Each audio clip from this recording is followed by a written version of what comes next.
Bucha शहर का ये वो मास ग्रेव है जिसका पता 8 अप्रैल को चला और उसके बाद यहाँ खुदाई की गई।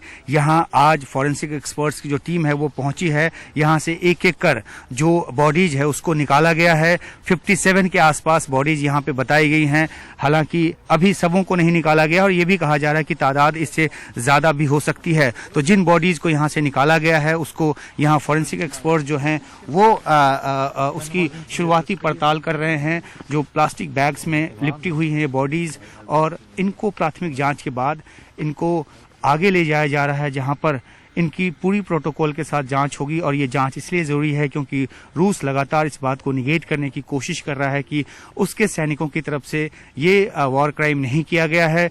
रूस का ये कहना है कि एक स्टेज तरीके से ये पूरा जो है रचा गया है ताकि रूस को बदनाम कर सके यूक्रेन। लेकिन कल यहाँ फ्रांस की जो टीम है वो आई थी, वो अपने तरीके से मुआयना करके गई है। यहाँ पर आज जो फॉरेंसिक एक्सपर्ट्स हैं वो बॉडी की पड़ताल कर रहे हैं और ये जानना इसलिए ज़रूरी है क्योंकि किस तरह से इनकी मौत हुई है।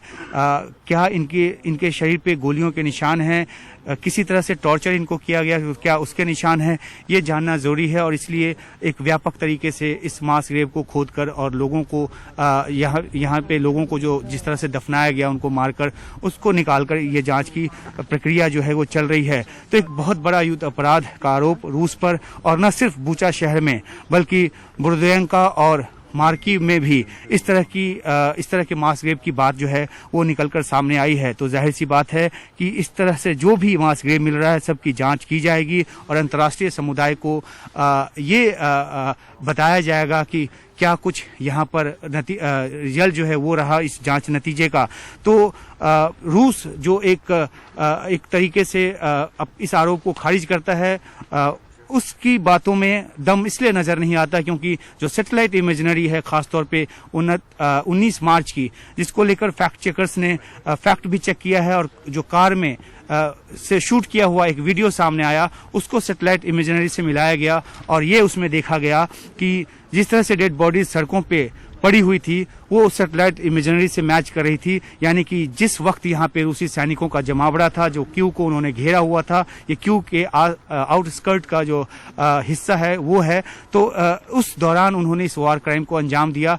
और उसके बाद जब वो लौट कर चले गए तो ये उसके बाद इस तरह के मास ग्रेव का पता चल रहा है। तो जैसे जैसे जिस इलाके से रूसी सैनिकों का कब्जा खत्म हो रहा है वहां से वॉर क्राइम की जो जानकारी है वो सामने निकल कर आ रही है। ये तो सिर्फ बूचा की बात है, लेकिन मारियोपोल जहां पे कि रासायनिक हथियार के इस्तेमाल का आरोप भी लगाया जा रहा है, वहां पे भी एक जांच की मांग उठी है। जांच की प्रक्रिया वहां भी आगे बढ़ाई जाएगी। रूस ने इस बात से इनकार किया है। दूसरी अहम बात यह है कि जहां तक भारत की स्थिति की बात है तो भारत ने साफ तौर पर यूएन में बोलते हुए कहा कि इसकी निष्पक्ष जांच कराई जाए। इस तरह के जो मामले हुए हैं उसको जांच के तरीके से उसके अंतिम नतीजे पे पहुंचा जाए। और ये अहम है क्योंकि रूस का जो कंसर्न है या रूस की तरफ से जो एक उंगली उठाई जा रही है उस शंका का जो समाधान वो भी जरूरी है ताकि ये ना कहा जा सके कि रूस को फॉल्सली इम्प्लीकेट किया गया है। तो ये एक तरीका है उस नतीजे तक पहुंचने की, और इसलिए यहाँ पर जो क्रेन और बाकी उपकरणों के जरिए इस ग्रेव को की खुदाई करके बॉडीज को निकाला जा रहा है और उसको जांच के लिए आगे भेजा जा रहा है। बूचा से कैमरा सहयोगी अशोक महाले और विष्णु सोम के साथ उमाशंकर सिंह, एनडीटीवी इंडिया।